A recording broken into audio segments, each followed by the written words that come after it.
fait société, fait nation. Ça t'empêchera pas d'investir aux États-Unis, mais nos salariés, nos collaborateurs ont besoin que les patrons jouent patriotes, quoi. Allez, mon petit Jean-Luc, alors est-ce que vous avez clôturé le dossier? Alors presque, il me manque juste le Cerfa A38 et c'est bon.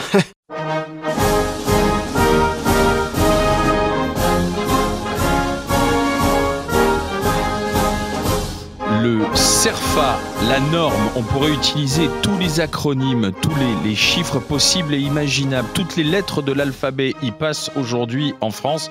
On est dans le pays des niches fiscales et le pays des normes. Oui, Cerfaland, c'est la France. La France qui croule sous les normes. Alors, selon le journal L'Opinion, en 2023, le journal officiel a atteint 69 549 pages. En 2004, c'était 33 997. Donc, il y a une augmentation de 105% des pages du journal officiel. Pourquoi? Parce que depuis, on ne cesse de voter des lois, d'adopter des normes. Au total, en 2024, la France était régie par 95 838 articles de loi et 258 385 décrets. J'entendais Madame Braun-Pivet, que les grandes gueules ont reçu récemment à la présidence de l'Assemblée nationale. Elle déplorait le fait que François Bayrou ne veuille pas prolonger le travail du Parlement cet été. Il faut une session extraordinaire. Elle dit, mais on a tellement de lois à faire voter. Non, Madame Braun-Pivet, il faut arrêter de faire voter des lois. Justement, on en crève. D'autant plus qu'aujourd'hui, on a un problème, c'est qu'on a la norme européenne qu'il faut appliquer en droit français. Et en général, la France rajoute de la norme à la norme. C'est la spécificité française. Les agriculteurs le dénoncent depuis bien longtemps. Les entrepreneurs le dénoncent chaque jour. Les politiques, pourtant, et ceux qui sont au pouvoir, ne cessent de nous dire « Non, non, c'est promis, on va faire le ménage, on va réduire les normes. » Et chaque année, il y a toujours plus de décrets, de lois et de normes. Charles ? Vous connaissez ma position là-dessus. Après, si je peux la nuancer quand même un instant, on a aussi des normes en France qui sont utiles. On est content qu'il y ait des normes pour l'alimentation, pour les cosmétiques, les produits de pharmacie, les voitures, tout ce qui a trait à la sûreté, à la sécurité. On est content qu'il y ait des normes et qu'elles soient respectées et surveillées assez scrupuleusement.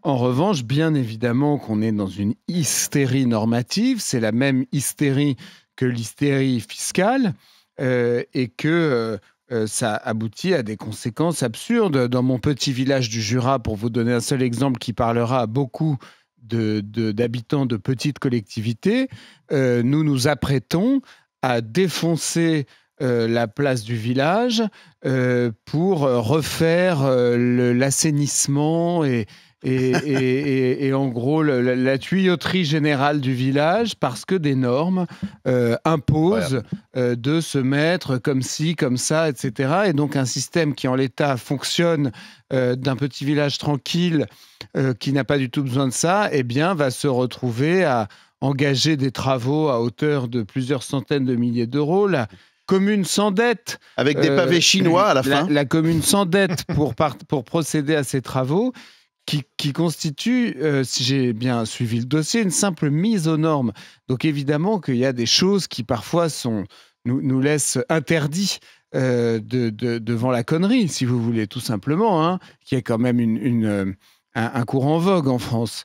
Mais voilà, moi je terminerai en disant, je pense que la tronçonneuse, elle vaut aussi bien pour les dépenses publiques que pour les réglementations.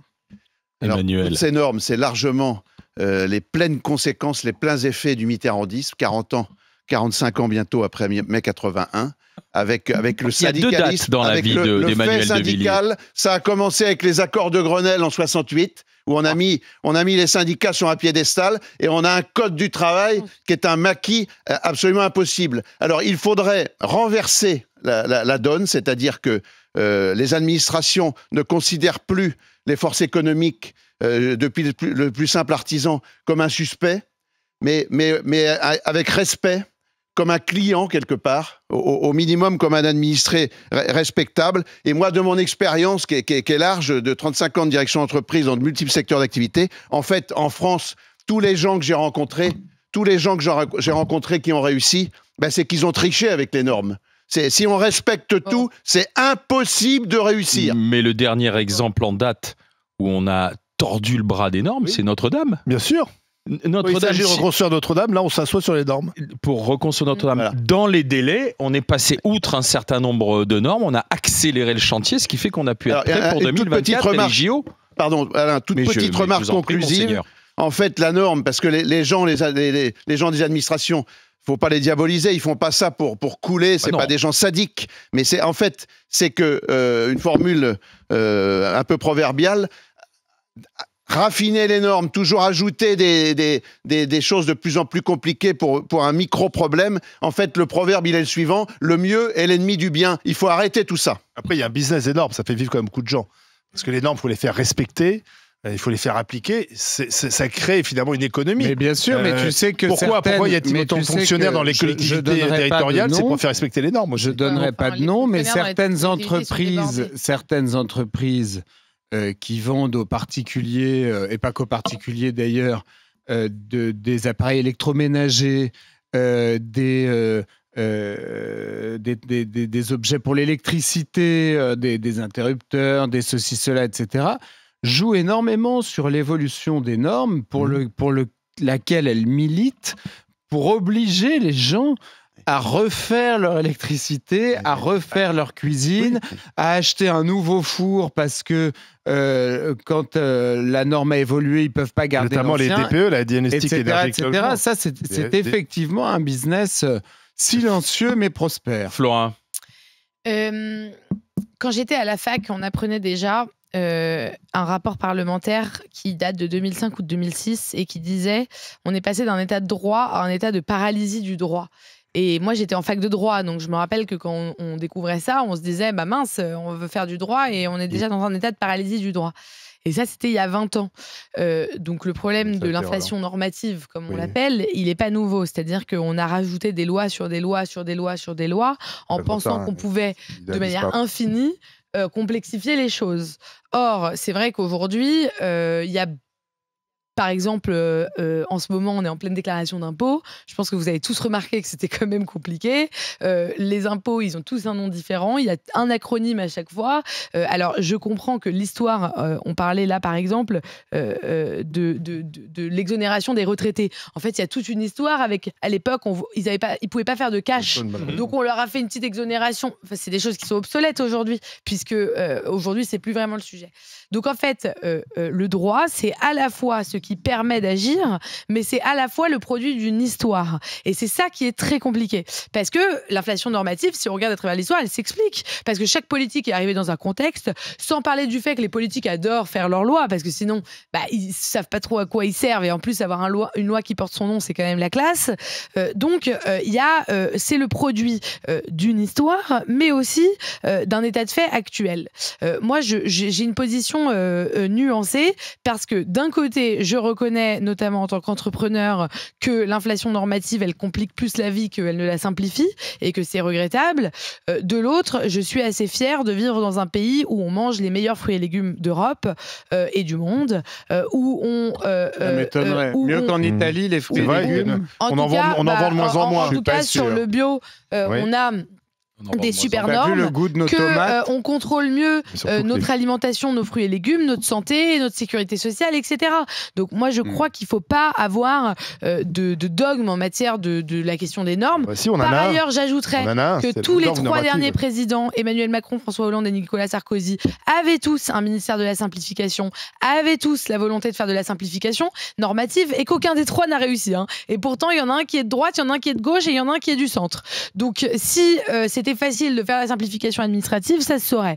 Je crois, ceci dit, et je conclurai là-dessus, que le meilleur moyen de faire des politiques publiques efficaces, c'est de mettre, je l'ai dit tout à l'heure, de la diversité autour de la table. Quand vous n'avez que des énarques dont le concours est de décrypter la norme, de comprendre la norme et de vivre dans la norme autour de la table dans les ministères, forcément, vous ne pouvez pas y arriver, c'est impossible. C'est pas que les énarques, je suis désolé, c'est trop facile de taper sur les fonctionnaires. Les normes, elles sont votées. Sur les fonctionnaires. Les normes, normes, elles ne sont pas décidées par les fonctionnaires. Les normes, elles sont votées. Elles sont votées au Parlement européen, elles sont votées à l'Assemblée nationale, elles sont décidées. Et ensuite, on se rend compte bien souvent qu'elles sont excessives, elles sont inapplicables. Le problème, c'est qu'on a toujours du mal à supprimer une norme, parce qu'il y a toujours une bonne raison de ne pas la supprimer. Et on le voit bien avec les agriculteurs. Je trouve que les agriculteurs, c'est vraiment l'exemple type. C'est-à-dire qu'on leur promet à chaque fois qu'on va supprimer des normes, et ensuite, ces promesses ne sont jamais tenues, parce que vous comprenez, ah oui, mais vous comprenez, l'Europe nous impose ça, oui, mais vous comprenez quand même,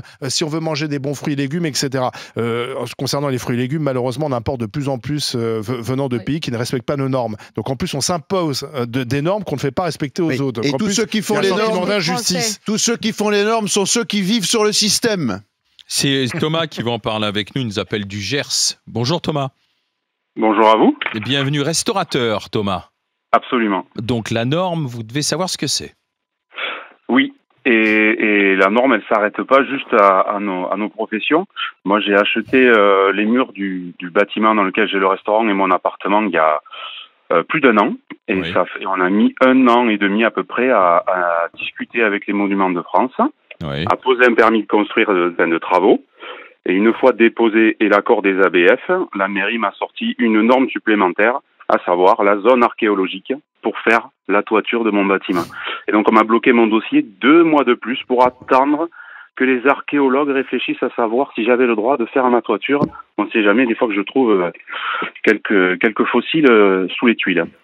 Ah, carrément. Et ça a engendré un surcoût, quelque chose ou pas? Un surcoût, au départ, j'ai justement attendu de déposer le permis de construire, d'être sûr d'être en accord avec les Monuments de France. Et j'avais pris un maître d'œuvre qui m'a quand même coûté 5 000 €, qui a fait son travail.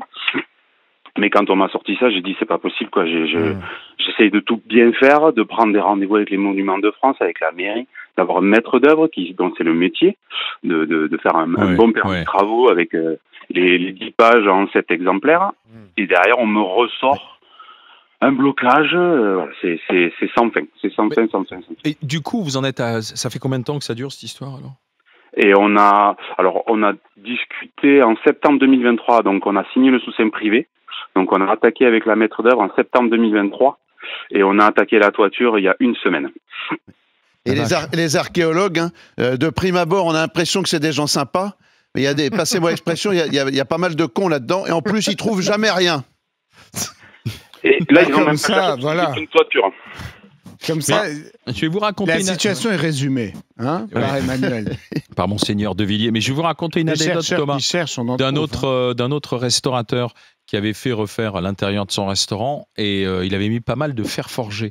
Et dans les toilettes handicapées, il avait mis la barre d'appui en fer forgé. Non, ça n'allait pas. Ça n'allait pas. Ah voilà. Quand il y a eu l'inspection, on lui a dit vous n'avez pas à le faire en matériel de décoration. Pour les handicapés, c'est un matériel spécifique qui est blanc. On doit se fournir avec des entreprises certifiées, justement, barre d'appui pour le handicapé, alors qu'il avait fait des toilettes qui étaient plutôt... Donc il a dû tout recasser, changer les barres d'appui et changer tout pour être vraiment dans les normes. Voyez Thomas, ça aussi. Voilà, les normes. Ah oui, c'est sûr, il y a des normes de partout. Nous, on a les ABF, forcément, il y a les commissions de sécurité. Maintenant, j'ai les archéologues en plus. Et après, on a les normes économie d'énergie pour la rénovation de la partie habitable de la bâtisse, où là, on a un dossier encore en 50 pages avec l'ANA. Oui. Avec une commission qui va décider si l'artisan a mis le bon alinéa, la bonne ligne sur le devis. Et puis tout un tas de gens qui jouent les importants. Et qui rabaisse, qui casse l'esprit d'entreprise. Bah regarde, la DPE, on a créé un business. Maintenant, il y a des gens qui viennent diagnostiquer chez toi si quelle lettre tu as. En plus, on s'est aperçu que en fonction des gens qui viennent, c'est pas les mêmes lettres. Enfin bon. Et puis les trucs anti-incendie qu'on a obligé de mettre chez soi, ça sonne sans arrêt, ça fout le bordel. Faut changer les piles, on n'y arrive pas. C'est toujours les normes qui régulent et encadrent l'économie. Oui, mais trop de normes, pas la DPE. Comment d'énergie pour les subventions, l'ANA a son propre mode de calcul qui n'est pas le même que celui de la DPE. Voilà, la DPE qu'on utilise pour louer ou vendre un bien n'est pas utilisée par l'ANA pour les subventions pour les économies d'énergie. Merci. Pour les bâtiments privés. En plus, merci Thomas d'avoir été avec nous. L'absurdité démontrée. Du Gers, on va aller dans la Marne. C'est Julien qui est médecin qui va en parler avec nous. Bonjour Julien. Oui, bonjour. Alors, je vous écoute, vous aussi, sur l'absurdité des normes, mon cher Julien. Alors moi, je voulais vous faire part quand même de la situation des normes qui sont parfois un peu abusives, notamment, enfin exagérées, notamment en ce qui concerne les accès des établissements recevant du public. Moi, j'ai créé un petit club de jazz à la campagne, dans un petit village, qui amène un peu de culture à la campagne. On passe des bons moments. Et j'ai dû mettre aux normes un vieux bâtiment, avec des accès, ce qu'on appelle ERP, accès PMR. Et on se rend compte que c'est à 0,47% près, il faut refaire une partie de l'accès ERP parce qu'il est 0,47% plus raide que ce qu'il ne faudrait. Attendez, 0,47% vraiment sur la pente inclinée? Ah oui. On a le droit à 5% et on a 5, alors que c'est pas les Jeux Olympiques, hein. Non, exactement. C'est une toute petite capacité, 80 personnes. Mais quel est le reproche sur la pente inclinée? Enfin, qu'est-ce qu'on vous dit? Ça empêcherait quoi, en fait? Eh bien, en fait, c'est trop raide pour permettre. C'est juste trop raide par rapport aux normes. Donc, je dois me mettre. C'est vraiment bête et méchant, quoi, en fait. Oui, c'est vraiment. Mais en plus, ce qu'on dit pas, c'est que les gens passent un temps fou pour respecter les normes, puisqu'il faut les respecter, à faire l'administratif. D'ailleurs, ce qui tue le travail des agriculteurs en partie, c'est-à-dire qu'au lieu d'être dans leur champ ou à produire leur fromage, leurs fruits et légumes, ils sont dans leur bureau, sur l'ordinateur, à remplir des attestations, des certificats, etc. Donc ils deviennent eux-mêmes des bureaucrates. C'est-à-dire que l'agriculteur, on a réussi, avec ce système mis en place, notamment dans le cadre de la PAC, à en faire des bureaucrates, en fait. Ce qui est assez mais je voudrais comprendre, Julien, parce que ceux qui font les travaux, normalement, ils les connaissent, ces normes. Ils ont des niveaux, ils ont des mesures précises. Parce que là, du coup, ça va être un surcoût de refaire ça pour vous. Je ne pense pas que ça sera un surcoût, ça va être refait. Mais on perd du temps. Et puis, on nous parle d'écologie en permanence. Là, c'est un accès en ce qu'on appelle en béton désactivé. Donc, il va falloir tout casser, tout refaire. Enfin, c'est aussi une absurdité écologique pour, au final, sur une descente 2 cm sur 15 mètres. Alors, merci Julien. Bon courage à vous, mon cher Julien, face à ces normes. Merci d'avoir été avec nous. On va regarder la France malade des normes. À votre avis, est-ce qu'on va finir asphyxié? Bon, voilà. 94%, hein, je vous le vends, c'est 96,6, je vous le vends à 94. Oui, bien sûr, nous allons finir asphyxiés. Je vous dis, les normes en France, il faudrait un miracle pour s'en débarrasser.